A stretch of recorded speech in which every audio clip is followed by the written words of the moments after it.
10 a.m. Right. Good morning, everyone. Happy New Year. We will call the meeting of the Transportation Committee of January 7th to order, and may we have a roll call. Covert. Here. Evans. Here. Garcia. Ozog. Pronatore. Here. Zay. Here. And we have a quorum. Chair Ozog is out of town. Do we have any public comment? We do not. Okay, moving on to approval of the minutes. I'll entertain a motion to approve the minutes of December 3rd, 2024. Second. We need a Is motion. there a motion? Also moved. Second. Motion is second. Any additions, corrections, or deletions? Hearing none, seeing none, all those in favor? Aye. Any opposed? And the minutes are approved.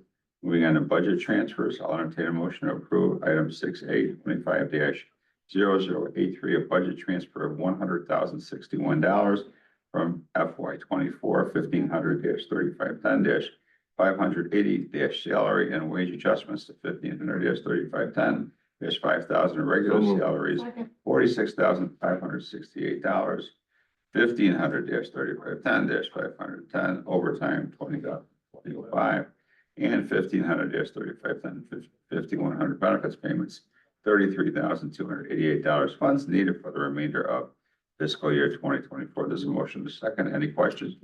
All's in favor? Aye. Any opposed? The motion carries.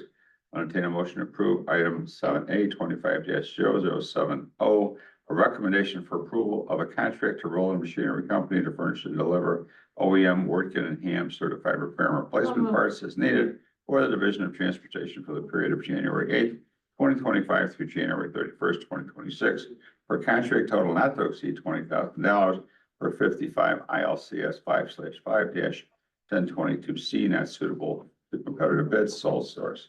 There's a motion. Was there a second? Second. Motion. Any questions, comments, criticisms? All those in favor? Aye.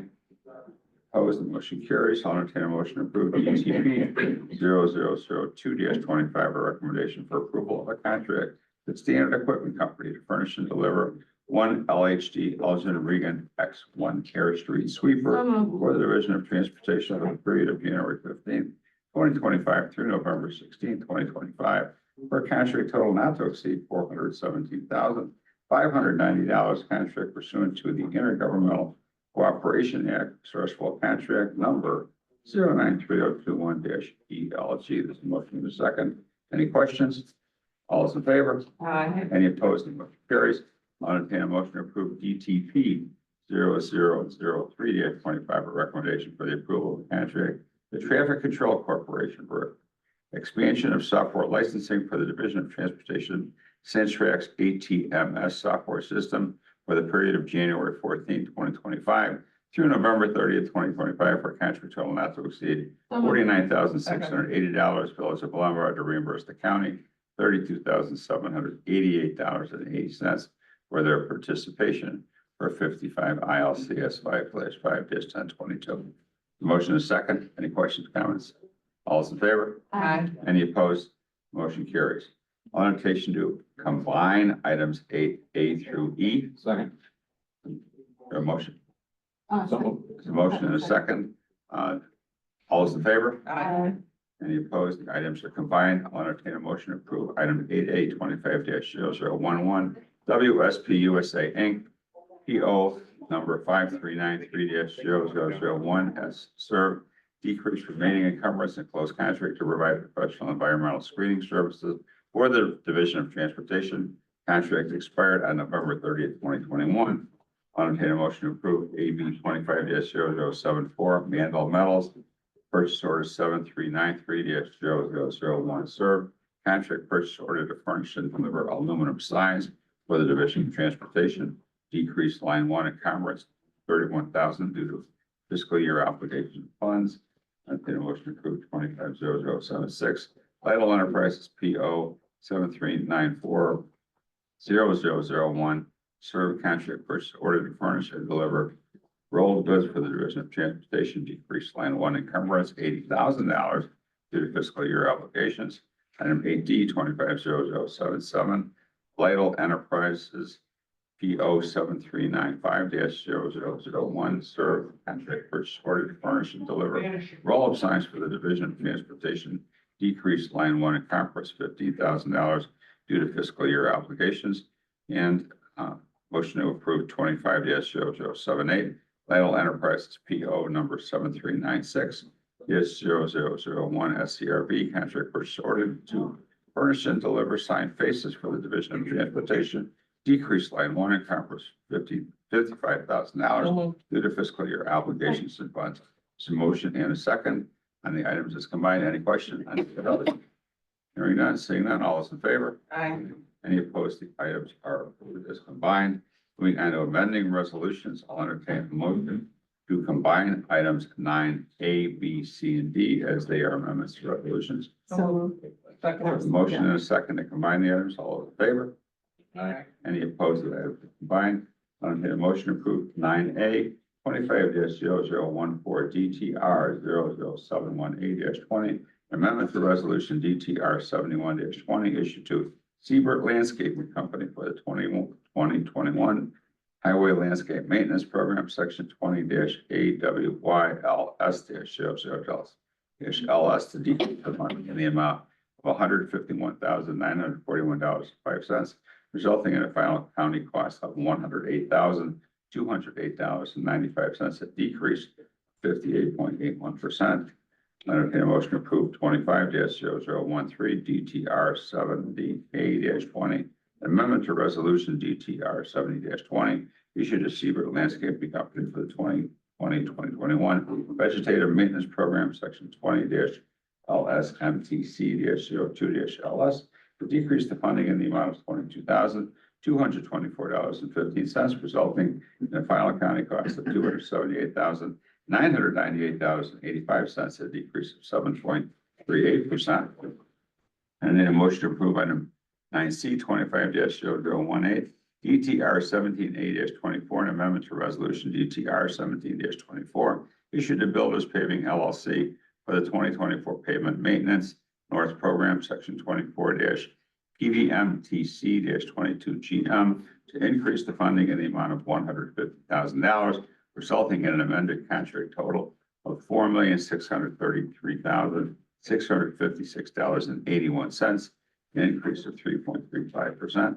And I'll entertain a motion to approve 25-0061 DTR 12A-24, an amendment to DTR 12-24 for a joint funding agreement with the Illinois Department of Transportation for the improvements of County Highway 3-Warrenville Road, section number 14-00124-04-BR for a county increase of $176,406.86 and a federal increase of $705,629.44 for a final total cost of $9,221,184.30. Final county cost of $1,852,092.86. There's a motion. Is there a second?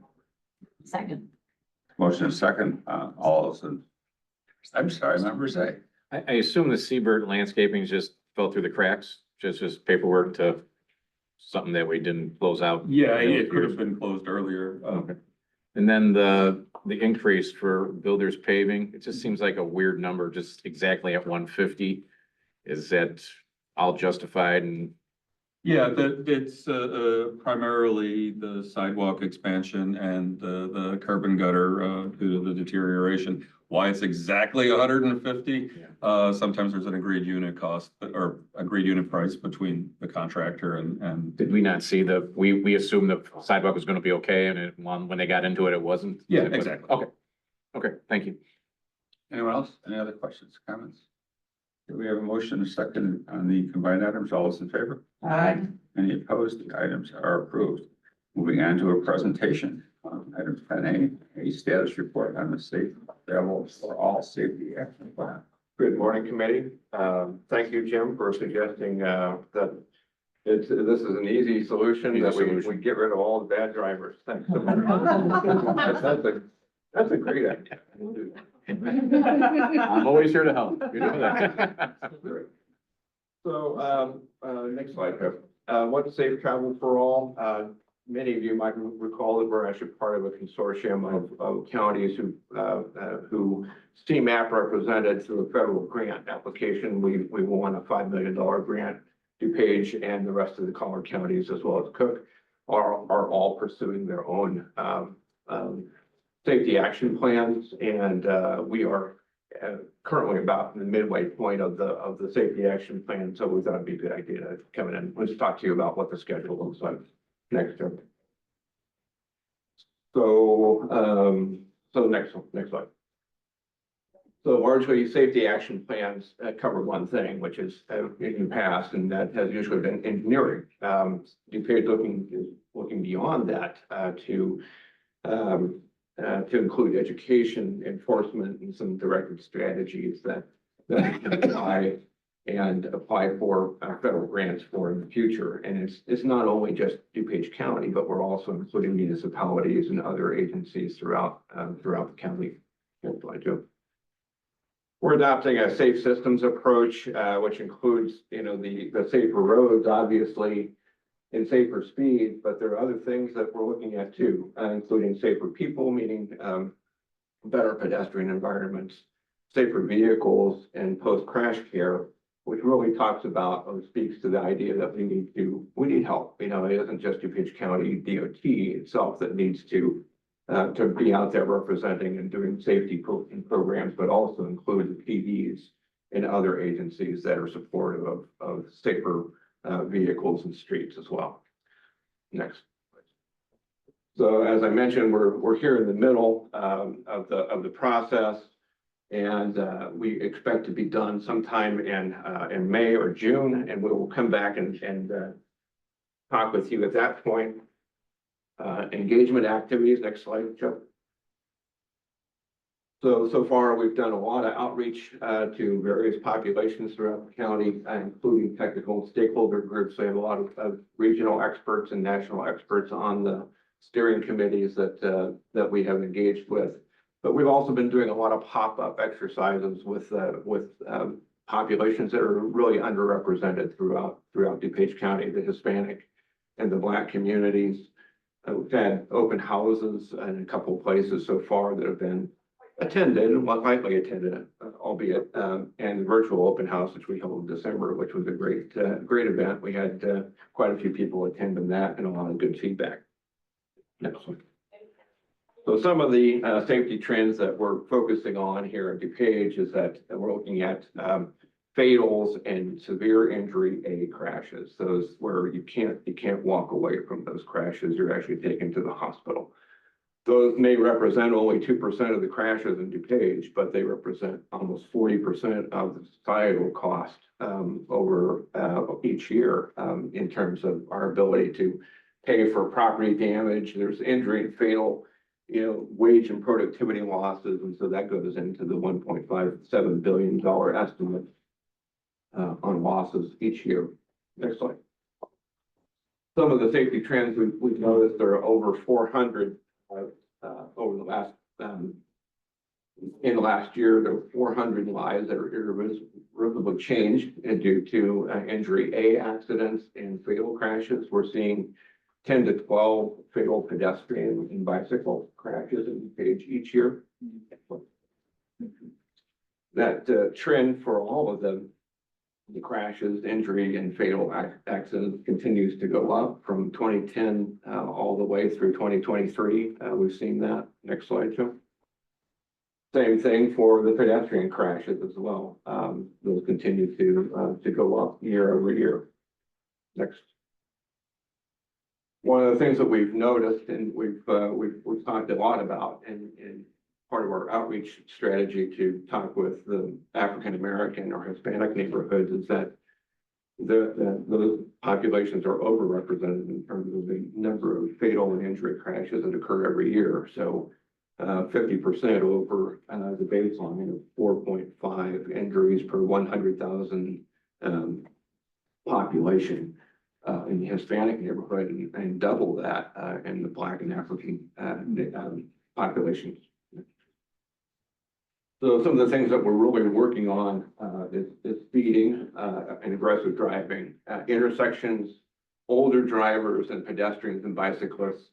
Those are, the pedestrians and bicyclists, obviously, quite a lot of focus on those. Next, Joe. So why does speed matter? Many of you have probably seen this or noticed this in articles before. The higher speed, where there's contact with pedestrian, the less chance of survival. 90% survive if the contact occurs at less than 25 miles an hour, but it drops, precipitously once that speed increases a lot. So that's why we're focusing a lot on the bike and ped side of things. Next, please. So almost 50% of fatal and severe injury crashes involve speeding. Over 1,250 pedestrians have been involved in fatal injury crashes over the last 10 years in DuPage. 5% of those crashes were fatal, and another 25% involved severe injury. So 30% are fatal or severe injury, most of the pedestrian crashes in DuPage. For bicyclists, there are almost 1,400 crashes over the last 10 years. 1% were fatal and 13% were injury A. So roughly about 15% of the crashes are significant crashes in DuPage.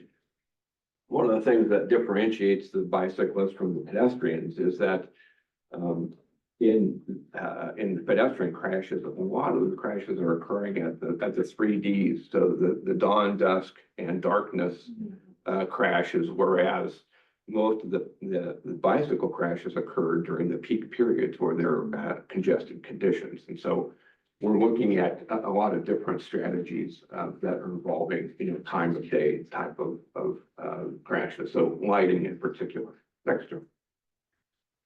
So almost 60% of the severe and fatal crashes occur on state, county, and municipal arterials, surface arterials. About 1 in 10 involved alcohol, and half occurred at intersections. Even though we've done a lot of work at intersections throughout the county, we're still seeing a lot of crashes at intersections. 1 out of 5, more importantly, in regard to aggressive driving, involved run off the road events, and so those are particular focus areas as well. Next one. In total, over 70% of the crashes that are severe or fatal involved aggressive driving. So that's, that clearly is something that we have to address. Next. One of the things that we had done in part of our engagement activity was to provide an online map where the communities and interest groups could actually contribute ideas and suggestions about what they consider to be hazards or safety issues out in DuPage County. We've had over 250 comments, but we'd like to have more, and we encourage you guys to take a look if you can at some of those comments and see where they might occur within your neighborhoods and your districts, and also encourage people to participate in this ongoing exercise of identifying issues or challenges for them. We had a lot of comments that occurred. We went out to one of the engagement events was at the Abington, and it was like a senior event, and we had over 600 comments that were written down on paper from the people who were there for the dance party, senior dance party. So that was a great event. We got a lot of those comments, but they didn't appear here. So we're looking to really get out in the communities and advertise that. So next, Jim, we're hoping that we're going to get this plan back to you in your hands with the draft safety action plans, April, May time period. We're also going to be doing a demonstration project or two throughout DuPage County. One of them is going to be in Elmhurst at the Illinois Prairie Path and York Road crossing. We're going to do some work there to slow traffic down and to provide a better, safer crossing area for pedestrians.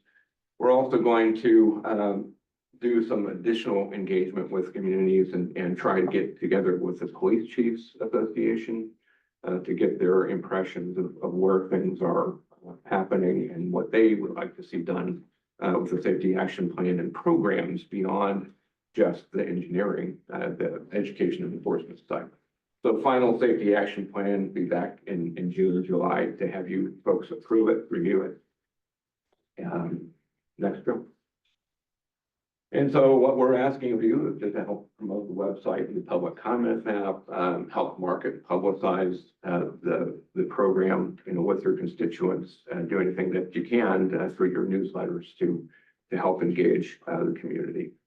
And furthermore, contribute your ideas and thoughts, as we go. So thank you very much. Okay, questions, so you first, right?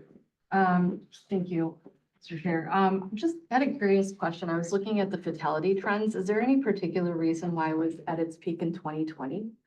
And there was a sharp decrease in 2021, but what was going on? It happened where we had a lot more bikes and peds in after COVID hit. There was a lot more of that traffic out and there, and so there was a lot more conflict, at the crossings, and so it was a strange year for us, and it continued into 2021, but then fell off again once we were kind of back at work. And then it increased again in 2022. Yeah. Thanks. Robbins, Thank you, Chair. What's the end date for this survey?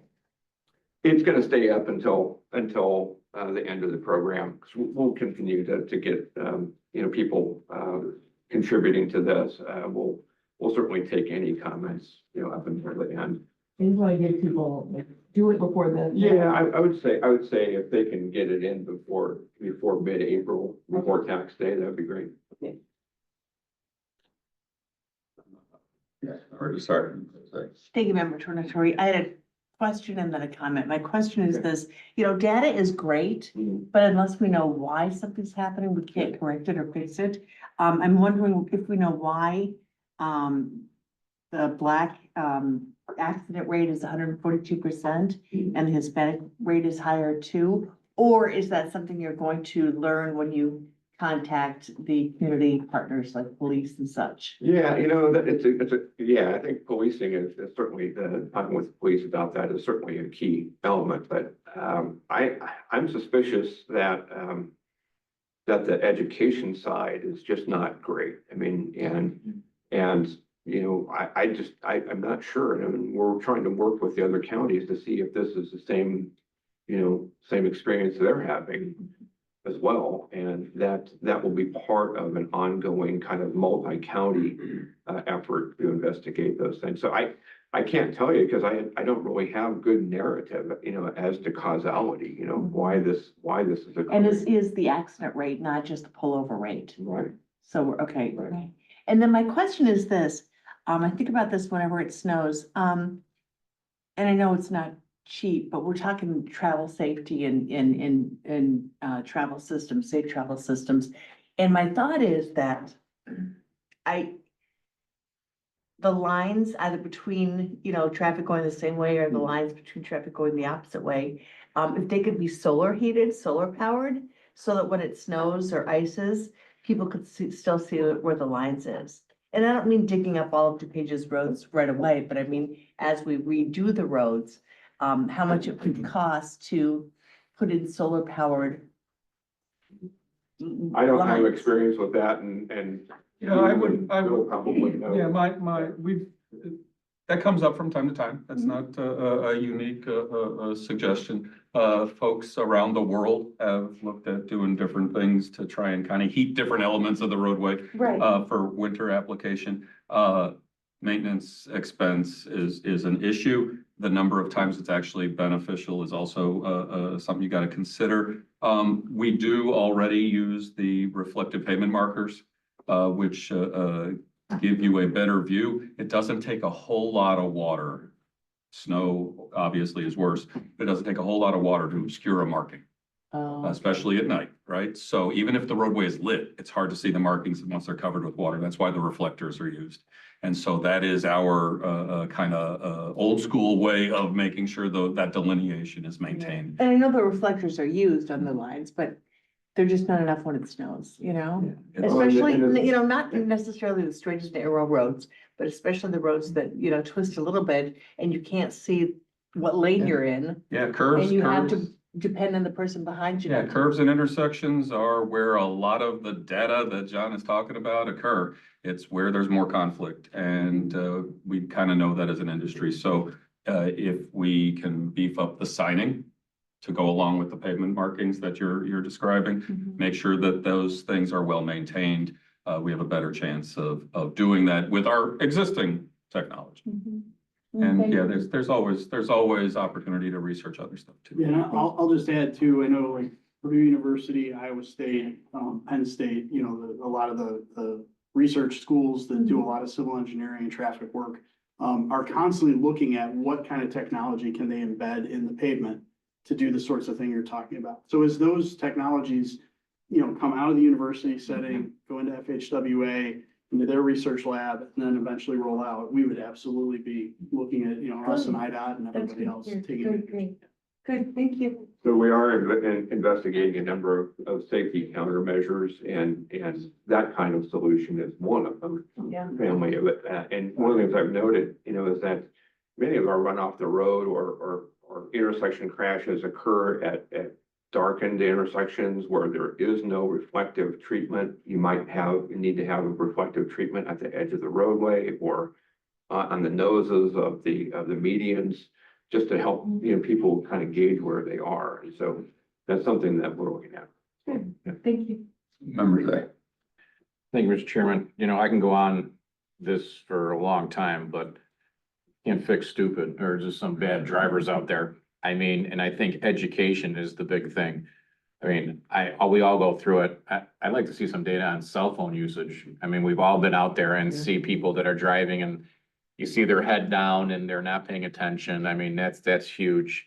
And even, you know, like I said, signage, I think we could engineer the heck out of it, but even I can tell you the issues with bikes, I think bikers disregard the rules of the road more than anybody. I mean, we went through all this thing on County Farm Road. And I can tell you during the summer, we put that median in and somebody decided to sit there was a group of like 5 or 6 of them. He decided to stop his bike and stop in the middle of the intersection and let all the bikes go through. Instead of using it what it's set up for, where everybody would drive into the median or wait, he decided to block both lanes of traffic himself instead of just doing the way it's set up for. So I just think, I mean, education would be a good thing.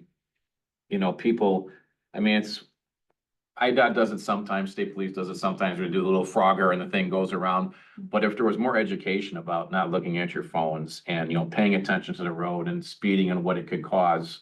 I mean, we can engineer the heck out of everything, but you know, try to re-educate people again. You know, how often do you take a rules of the road test? You don't.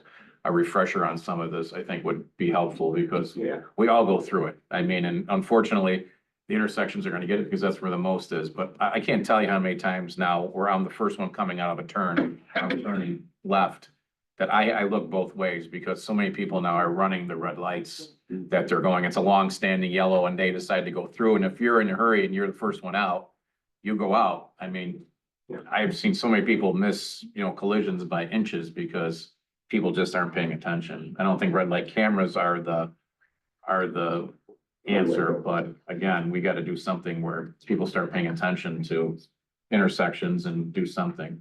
Maybe a sign, look at this sign, not your phone, you know, something like that, or, you know, pay attention, you know, to the road or something. But if we're doing it regionally, I mean, I think that would be spend some money on some education, you know, and media and other stuff like that would help a lot. yes. You had mentioned there was a community engagement event in Elmhurst, regarding the prairie path there. I'm sorry, I missed the date. Is there a specific date? So the event that we're talking about is we're going to be doing a demonstration event, and in that we'll set that up. It'll be in April or early May. Okay. I'll let you know exactly what the date is on that. We haven't set a date, but I know it's going to involve the community as well, so. Okay, great, thank you. Any other questions? Before Steve makes a comment, 2 things. In my other job, I see about 300 traffic cases a week.